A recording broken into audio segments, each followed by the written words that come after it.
Greetings to you and welcome to this episode of Grace Podcast. I'm Timothy Muse. I'll be your host as we spend this time together today. It's a joy to be with you. I want to thank you for tuning in. I want to thank you for making this podcast a part of your journey. I want to thank you for being on this journey, for investing in yourself, for showing up for you, for being part of the process that brings fulfillment and joy and expansion to your life. What a joy it is to be here, and what a joy it is to be here with you. Thank you for allowing me to come alongside you. Thank you for allowing me to be part of this journey. It is truly an honor to be able to journey with you through this time and to be able to walk with you and give nuggets of wisdom and encouragement as you encounter and experience and dig into yourself. I'm so happy to be here. If this podcast is helpful, please share it out there. Put it out there in your social media feeds. I post on LinkedIn, X, Instagram, and Facebook. If you follow me or the life coaching on any one of those feeds, you're going to see these episodes. And if you're on one of the listening platforms, Spotify, iHeartRadio, or Amazon Music, follow us, give us a rating and review if you haven't done so already, and you will get new episode notifications when a new episode comes out. And if you want to reach out to me directly, GraceLifeCoaching.com is the website. As always, I'd love to hear from you. I'd love to see if we can do something together, if we can work together in some way to advance or grow. And if I can come alongside you, I'd be happy to do so. GraceLifeCoaching.com is the website. I want to start taking us in a direction and spend some time talking about something that is really, really powerful and really, really part of almost everybody's life, and that's social media. Social media. I want to begin to talk about the power of social media and go into a deep dive into one of the most influential forces that shapes modern life. Whether we like it or not, social media impacts almost every part of our daily experience. It affects our emotions, our confidence, our relationships, our attention span, our stress levels, even our sense of identity. And here's the interesting thing. Most people use social media every single day. Every single day, they're on one of the platforms in one way or another. But very few stop to ask the question, what is this actually doing to me? What is this actually doing? How is this actually affecting me? And so I want to spend some time talking about social media and how that is. I want to talk about, this idea, and it's not about fear or guilt or pretending that technology is evil. I want to take some time to talk about awareness. And because awareness creates choice. And when we're talking about social media, we see it as choice, but is it really becoming choice for us? Or is it something more? And once you become aware of how something affects your mind, your emotions, your habits, and your energy, you begin to take your power back. You begin to take your power back. And I really want to spend some time doing a series around social media and how it affects us and how we can reclaim our power. Today, I want to talk about the world in your pocket, because that's exactly what social media has become, an entire world sitting in our hand. And while the world gives us incredible opportunities, it creates challenges that we as human beings were never really fully prepared for. We were never really fully prepared for the amount of information and experience that comes to us every day. So let's talk about why social media is so powerful, why it's difficult to put it down, how it affects our brain, how it shapes our emotions and behavior, and most importantly, how to begin using it intentionally instead of automatically. Because most of the time, people use social media automatically, and that's how it works. I want you to reflect on something for a moment. For most of human history, people lived in relatively small social circles. Families, villages, communities, churches, schools, neighborhoods. Most people only lived their lives and compared themselves to a limited number of people around them. But today, the average person can instantly compare their life to millions of people within minutes. Think about how dramatic that change is. One social scroll session, you can see someone's luxury vacation, you can see someone's perfect relationship, someone's fitness transformation, someone's new house, someone's business success, someone's beautiful family, someone's opinion about politics, someone's outrage, someone's tragedy, someone's celebration. And your brain is trying to process all of this every single day. Human beings were never designed for this level of constant stimulation and comparison. Social media is not just technology. It's an emotional environment, and many people spend hours a day inside of that environment without realizing how deeply it shapes them. Now, let me be clear. Social media in itself is not automatically bad. It's not. I don't want to put any kind of judgment on these platforms because social media can educate people, it can inspire people, it can connect people, it can support business, it can build communities, it can spread hope, it can share wisdom. But like any powerful tool, it depends on how you use it. A hammer can build a house and a hammer can destroy one. Social media works the same way. The problem is not the existence of the tool. The problem is unconscious use. And most people are operating on autopilot. Have you ever just picked up your phone for a minute? I'm just going to scroll for a minute. I'm just going to see what's going on. And suddenly 45 minutes disappears. Most of us have. And there's a reason for that. Social media platforms are designed to keep your attention. That's not paranoia. That is literally the business model. Attention is currency. The longer you stay on the platform, the more advertisements you see, the more content you consume, the more data gets collected, the more profitable your attention becomes. So the platforms are engineered to keep you scrolling. Notifications, likes, comments, infinite feeds, short videos, autoplay features. None of this is accidental. Your brain is being trained. And one of the biggest factors involved is dopamine. Now, dopamine is often misunderstood. People think dopamine equates to pleasure, but dopamine is actually more connected to anticipation and reward seeking. Your brain loves novelty. It loves unpredictability. That's why social media works similarly to slot machines. You scroll. Maybe for the next post, it will entertain you. Maybe someone liked your photos. Maybe there's a message. Maybe there's exciting news. Your brain keeps pulling the lever again and again. If you think about the social medias, you swipe up and down like a slot machine. And over time, many people lose intentionality. They stop choosing social media consciously. Instead, it becomes reflex. You're bored? You scroll. You're stressed? You scroll. You're lonely? You scroll. Awkward silence, you scroll. Waiting in line, you scroll. Can't sleep, you scroll. The phone becomes an emotional coping mechanism, and eventually, many people become uncomfortable with stillness itself. And that's one of the hidden costs of constant social media consumption, is the loss of stillness, the loss of quiet. Think about this honestly.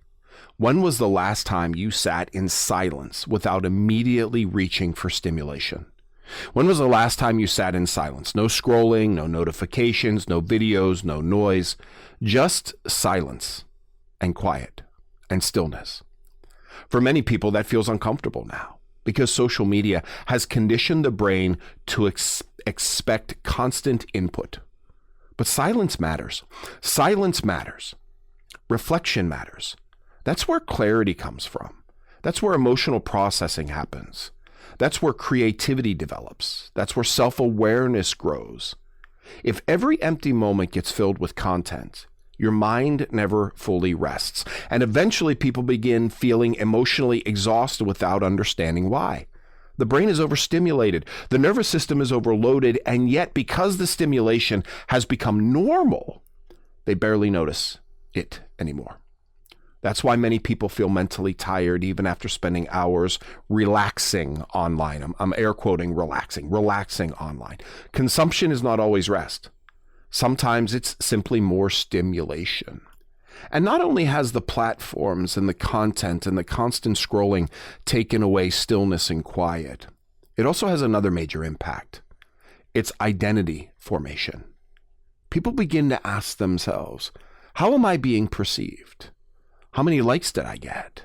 Why did that post perform better? Do people approve of me? And slowly, sometimes without realizing it, people begin to outsource their self-worth. Validation becomes addictive. Approval becomes emotional fuel. Now, there's nothing wrong with enjoying encouragement. No, nothing at all. Human beings naturally desire connection. But problems begin when identity becomes dependent on reactions. Problems begin when identity becomes dependent upon reactions, because then your mood starts rising or falling based on strangers, algorithms, and online engagement. This is emotionally dangerous. And this affects adults just as much as teenagers and kids. People begin performing instead of living, presenting instead of connecting, curating instead of being authentic.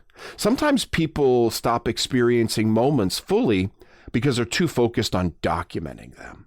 Instead of asking, how can I enjoy this? The question becomes, how will this look online? That shift matters more than people begin to realize. I was at an experience not long ago, beautiful place, beautiful experience. And I saw more people trying to document it and share it than actually take it in. And that was really disappointing because it was beautiful to be in that moment, but there were so many who were not in that moment because they wanted others to be there for them, with them, or approve of it. Now, we're going to go deeper into comparison in episode 2, next episode. But we need to touch on it today because comparison is one of the most powerful emotional effects of social media. You are constantly exposed to highlight reels. And if you compare your life to someone else's edited presentation, you will almost always feel inadequate because you're comparing your behind the scenes to someone else's carefully selected moments. Okay? People rarely post the behind the scenes stuff. Most people post the polished version. And if you consume enough polished lives, eventually your ordinary life starts feeling not enough. This creates anxiety, discouragement, envy, emotional fragility. And one of the saddest parts of this, sometimes people stop appreciating their actual lives because they become obsessed with watching everyone else's. That's a dangerous trade, my friends. That's a dangerous trade when we stop appreciating who we are because we're obsessed with watching who someone else is and what's going on in someone else's life. Now, you may be thinking to yourself, should we just stop social media completely? Not necessarily. For some people, maybe taking a break is healthy. But the larger goal is awareness and intentionality. You don't need to fear technology. You need to learn how to use it wisely. Social media becomes dangerous when it's unconscious, when it becomes automatic, compulsive, emotionally controlling. But when used intentionally, it can become useful. You can learn with it. You can build with it. You can encourage others with it. You can connect and create and inspire. The key question is this: am I using this tool intentionally, or am I being controlled by it? That question changes everything, because once you become aware, you begin to notice patterns.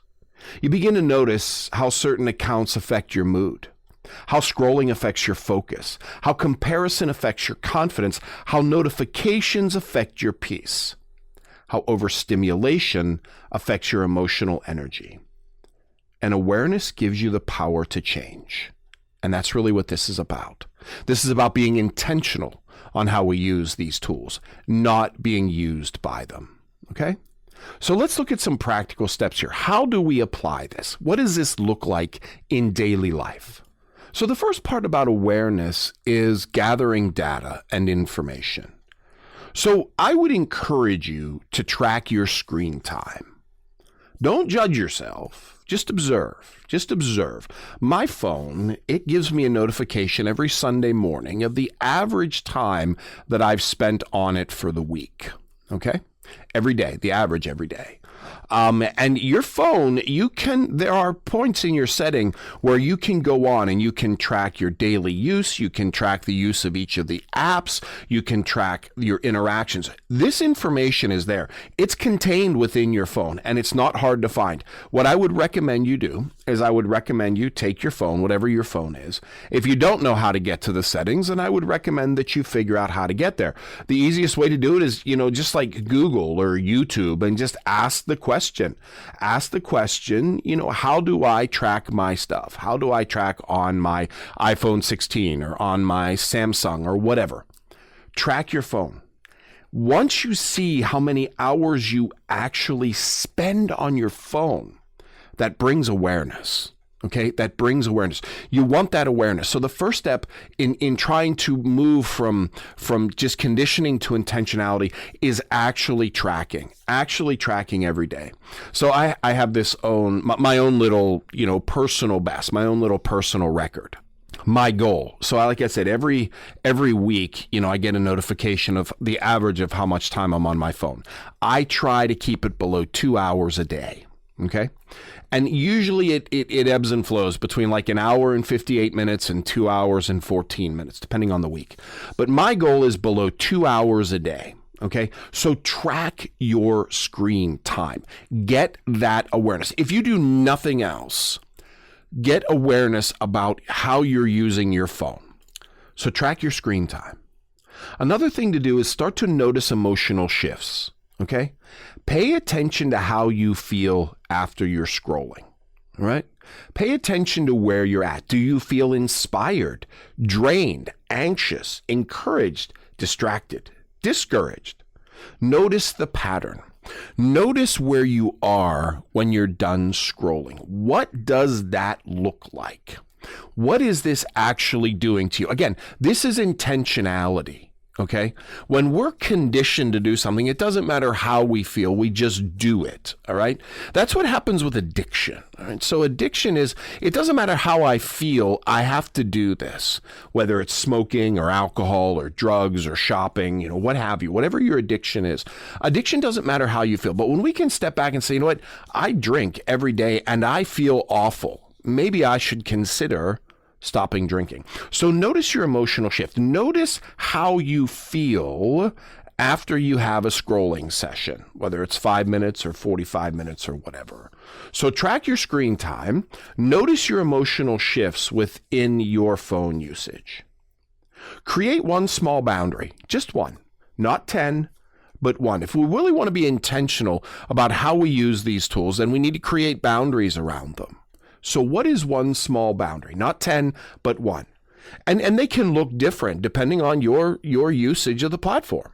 Maybe it's no phones during meals. We have that in our house. That's a boundary. No phones during meals.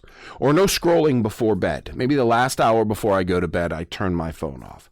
Or no social media during the first 30 minutes of my day. My pattern is I don't open my phone the first hour of the day. No social media for the first 30 minutes or hour of the day. Turn off notifications. We have notifications for everything. Facebook and Instagram and Snapchat and TikTok and emails and texts and phones.